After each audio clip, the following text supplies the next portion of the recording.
Did a software update break the Qgenericbearer DLL? I'm Sophie Chen, a Windows system specialist.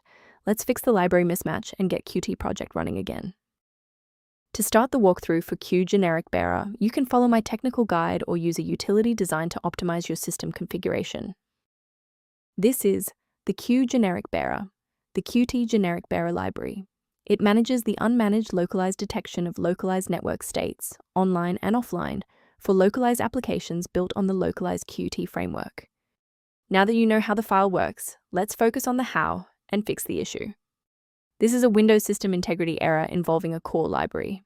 I suggest using the system file checker by running sfc/scan now in an administrator command prompt to let the system automatically heal files like Qgenericbearer DLL.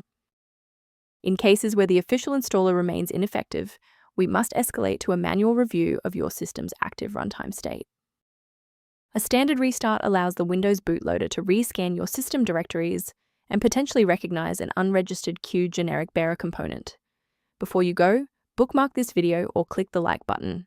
This ensures the video stays in your library so you can finish the final steps as soon as you're back at your desktop. With the restart confirmed as ineffective for this instance, let's analyze the registry settings next.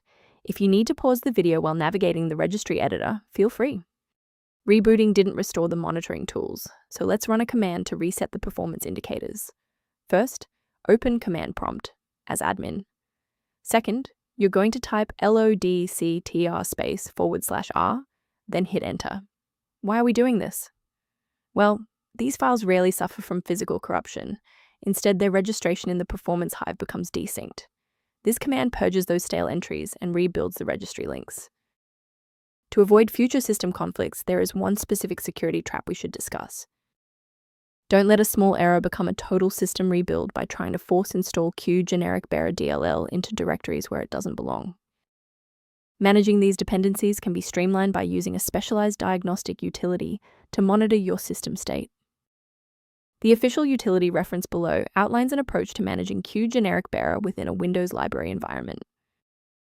To keep your workstation running with a reliable configuration and ensure Qgenericbearer remains stable, subscribe to our channel and like this video.